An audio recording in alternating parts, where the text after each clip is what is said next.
Boa noite, meus irmãos. Sejam todos bem-vindos.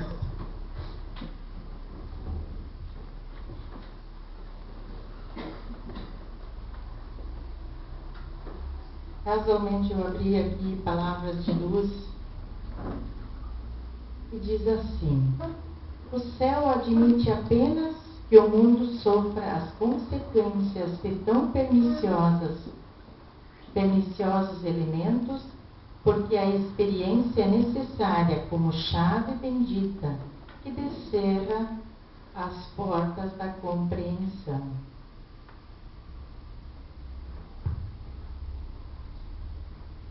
Agora mais harmonizados, vamos nos sentar confortáveis, fechar os olhos para fazer a oração inicial. Com um só coração, um só pensamento, vamos subir até Deus pela fé que nele depositamos.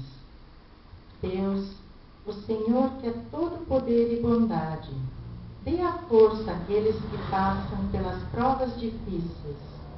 Coloque em nossos corações a compaixão e a atitude da caridade. Que a tua bondade se estenda sobre tudo que criastes. Piedade, Senhor, para aqueles que não te conhecem, e dê esperança para aqueles que sofrem. Que a tua bondade permita que os nobres espíritos derramem por toda parte a paz, esperança e fé.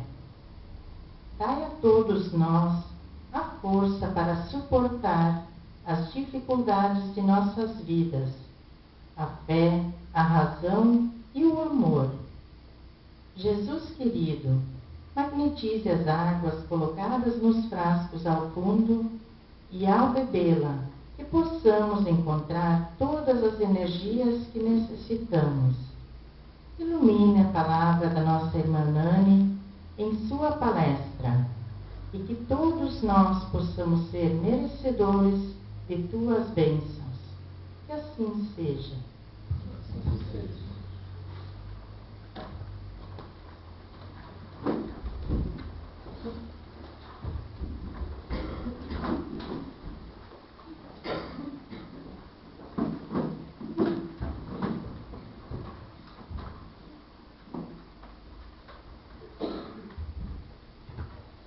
Uma boa noite, meus irmãos.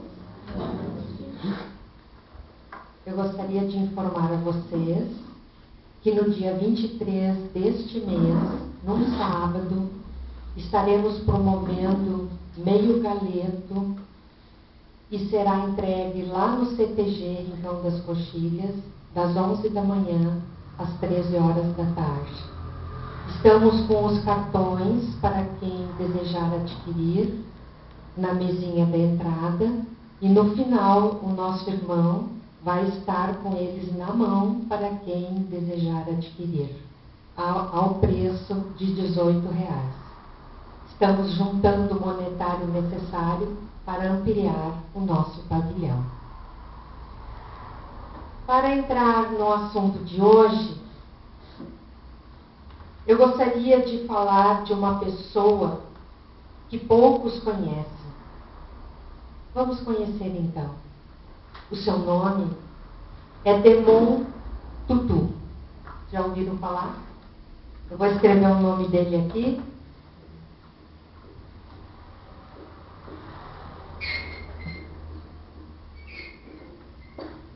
Escreve Desmond Tutu, mas se fala, nós que somos chiques, Desmond Tutu. Ele foi o primeiro negro a ocupar o cargo de arcebispo da Igreja Anglicana na África. E ele foi consagrado com o Prêmio Nobel da Paz em 1984. Desmond Tutu foi ministro da Reconciliação e da Verdade. Olhem só o ministério da Reconciliação e da Verdade.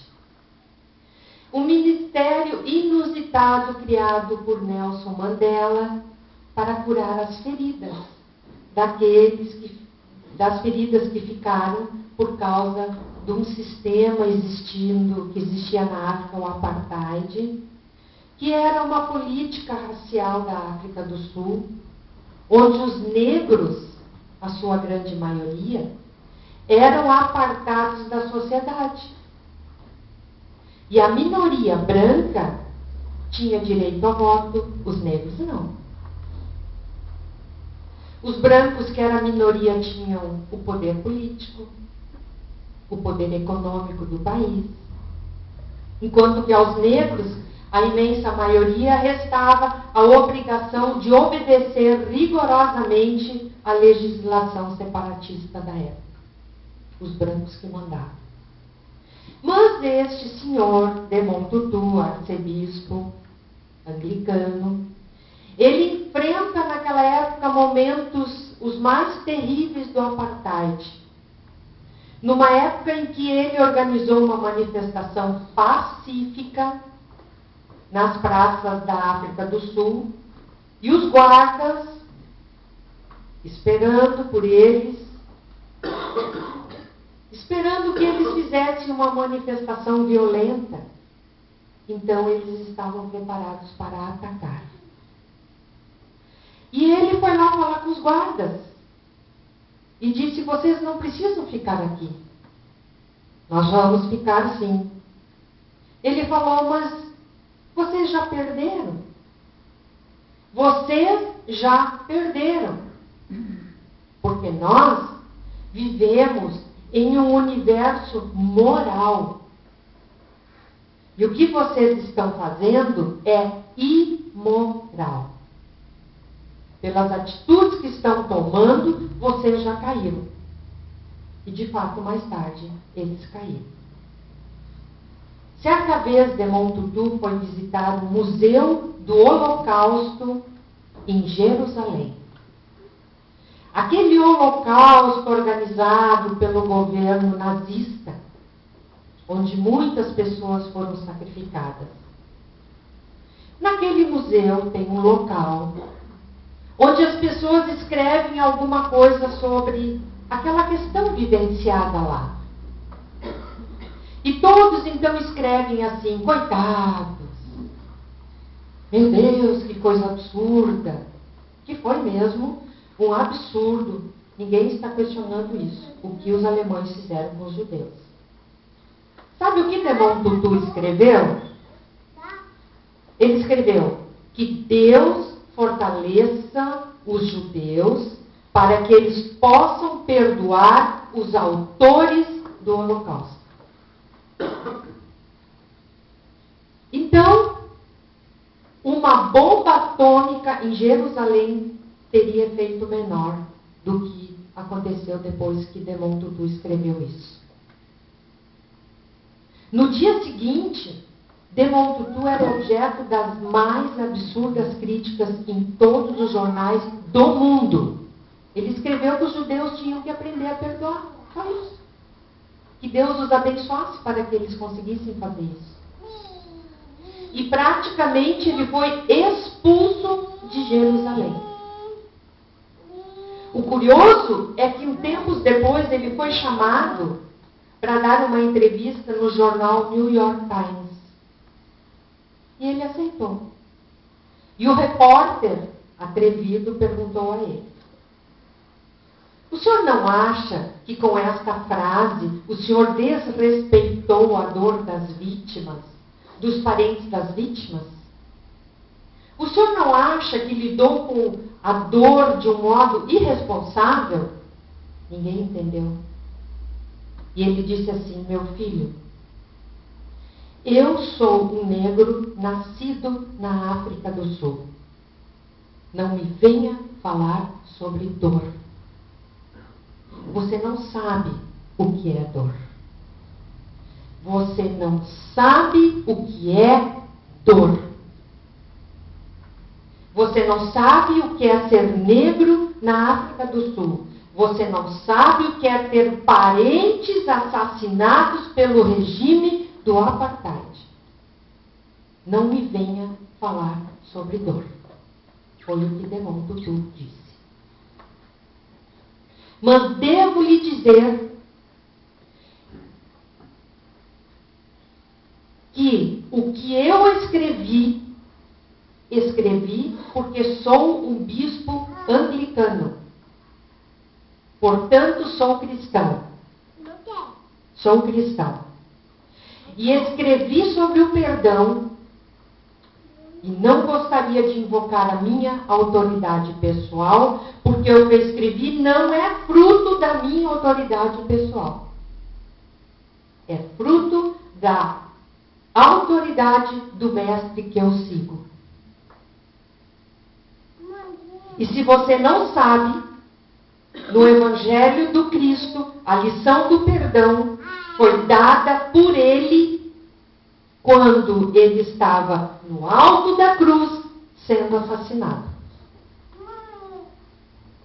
Uma coisa é escrever um tratado filosófico sobre o perdão. Outra coisa é ensinar e viver o perdão. Enquanto que se está sendo assassinado no alto da cruz. É claro que então acabou a entrevista. O repórter não teve mais nada o que dizer. Esse é Jesus. Esse é o ensinamento do Evangelho do nosso Mestre amorável, Jesus. Ali, na cruz, Jesus ensinou vivendo. Vivendo. E aprendendo e demonstrando como se faz para amar. Mas o perdão ainda é muito difícil para que a gente consiga colocar em prática.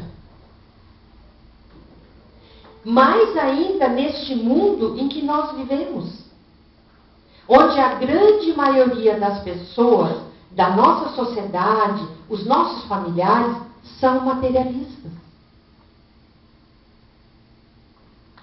Onde muito se vive o ter.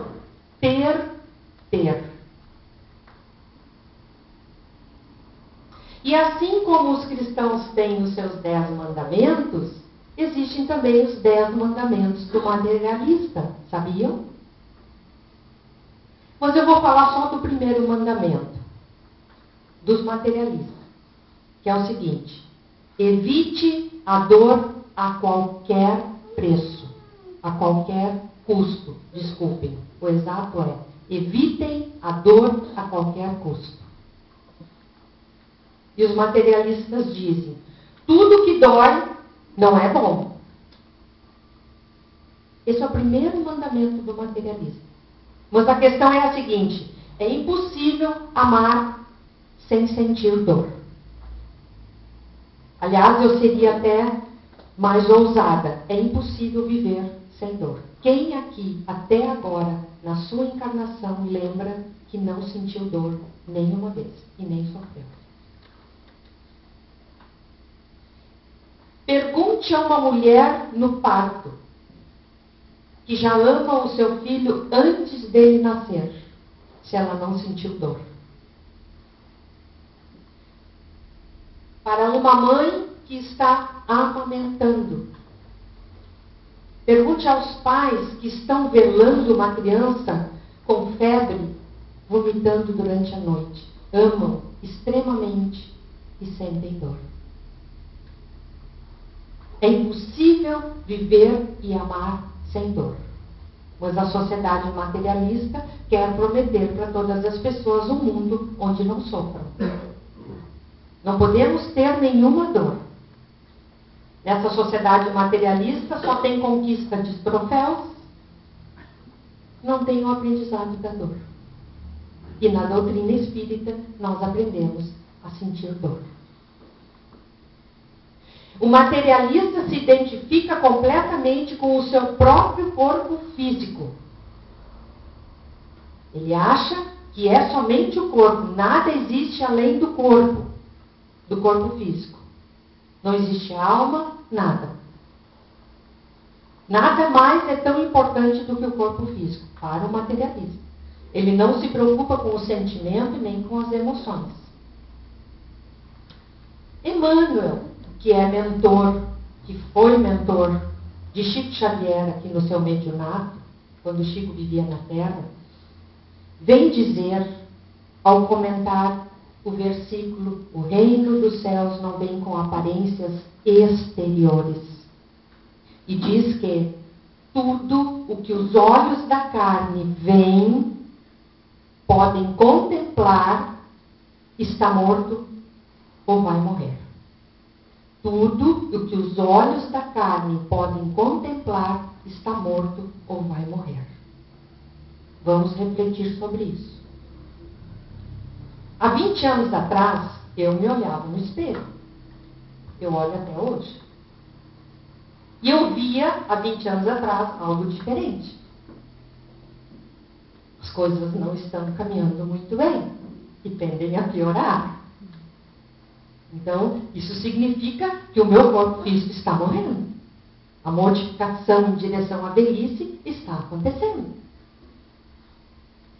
E o Império Romano? Poderíamos estar hoje procurando vestígios do Império Romano e nós não vamos encontrar. Porque não existe mais. Não há nada no mundo das formas materiais que permaneça. Nada.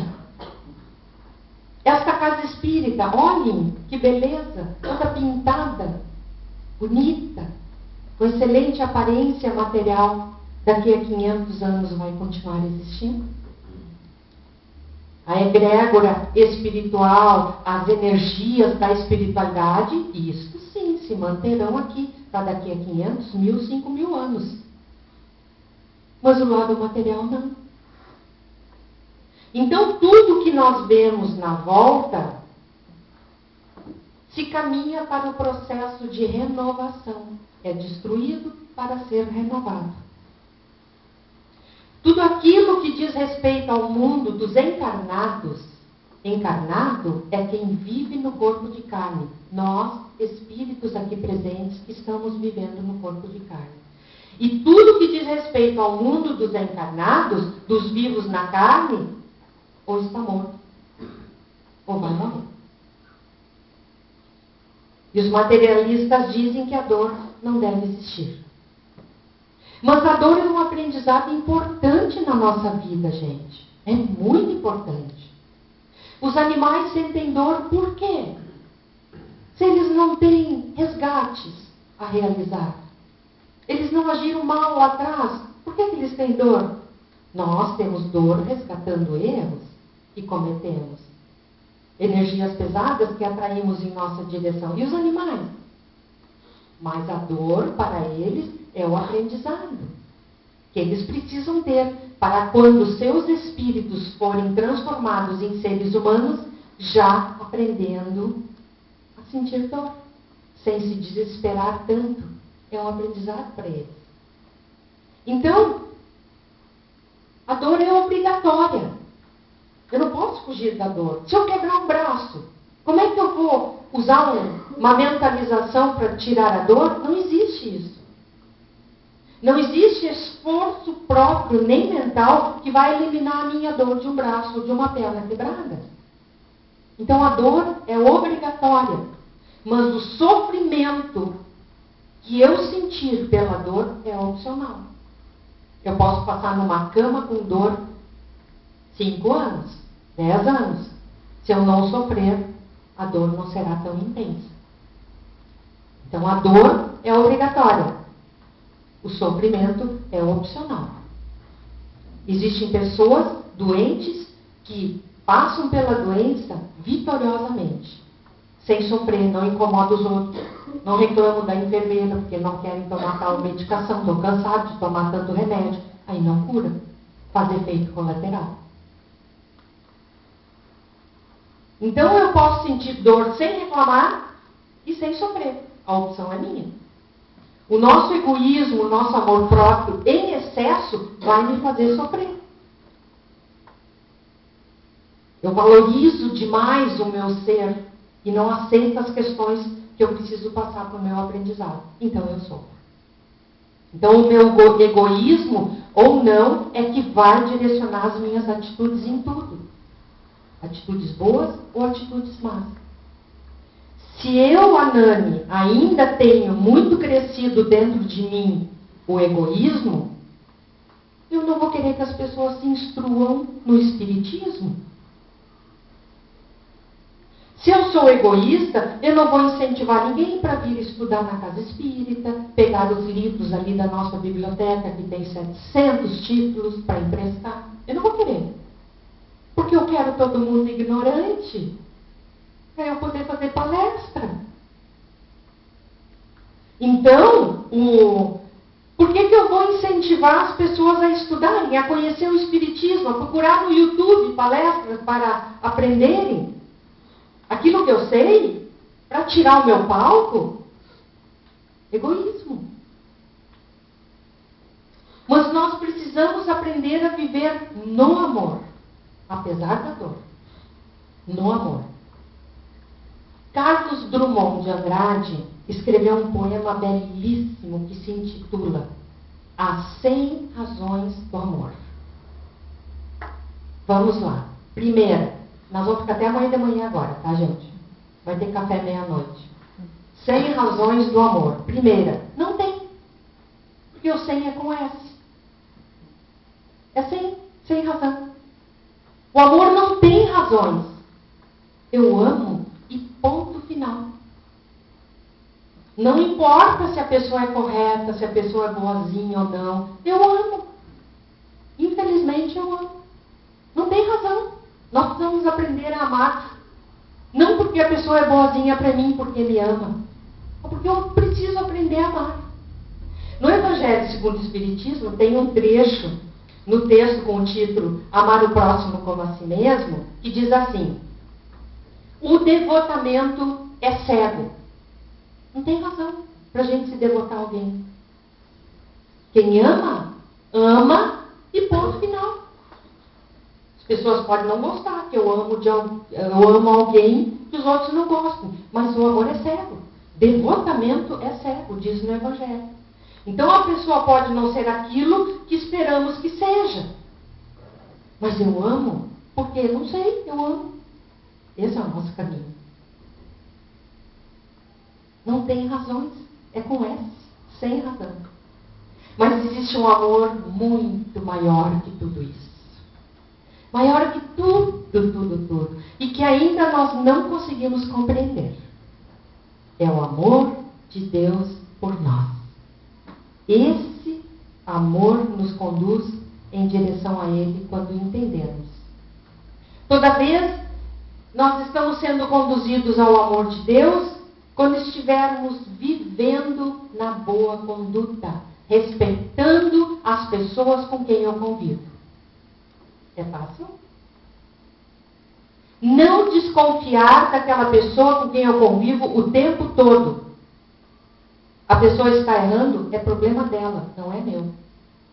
Eu vou educar, eu vou ensinar, mas eu não vou brigar, bater boca, gritar, levantar a mão.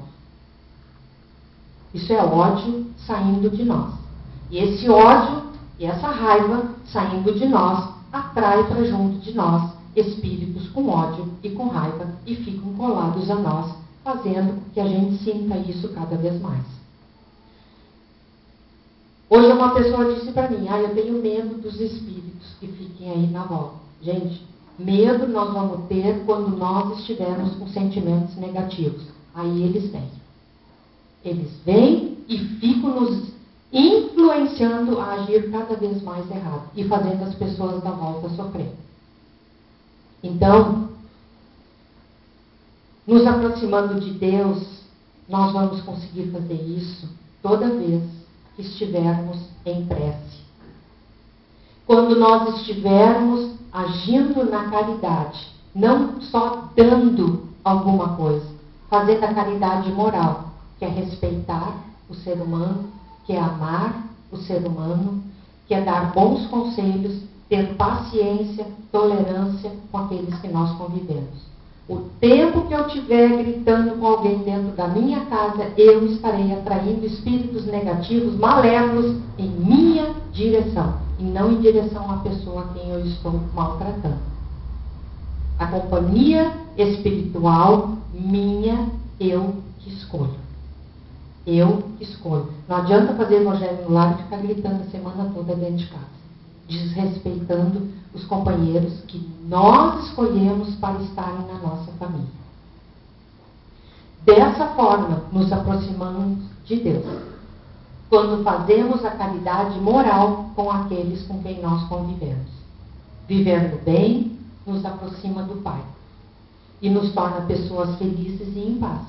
Porque no momento que a gente está todo o tempo discutindo com alguém, nós perdemos a paz, perdendo o equilíbrio.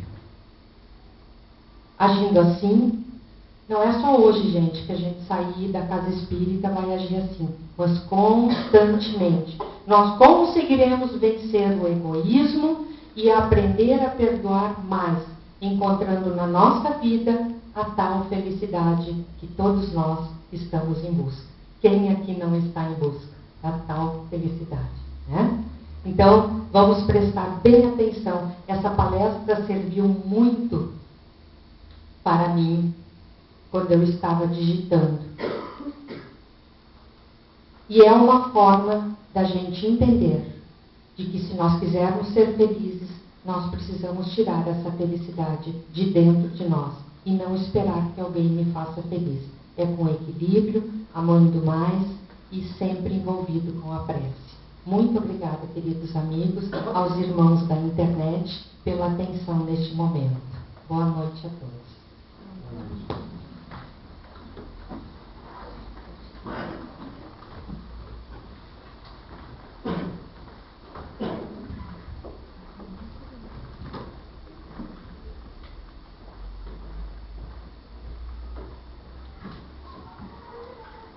As evangelizadoras e as crianças podem subir.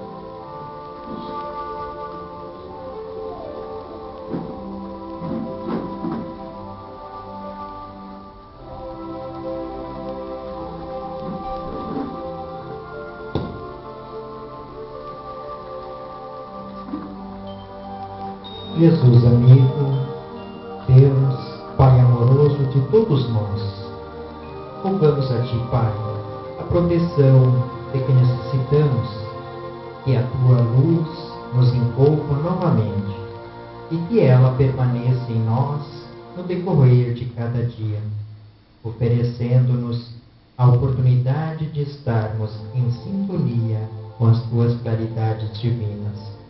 Que a nossa fé nos auxilie nesse momento e em silêncio, ouvindo a música que nos envolve, te rogamos que sejamos merecedoras das energias que nos envias.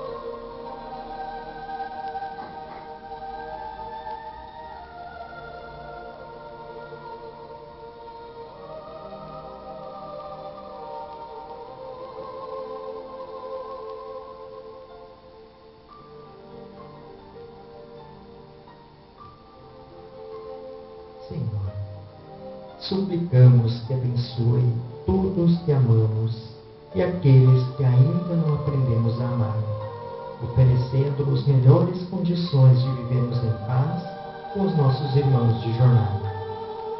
Esteja conosco, Senhor. Uma boa noite a todos e que sigamos em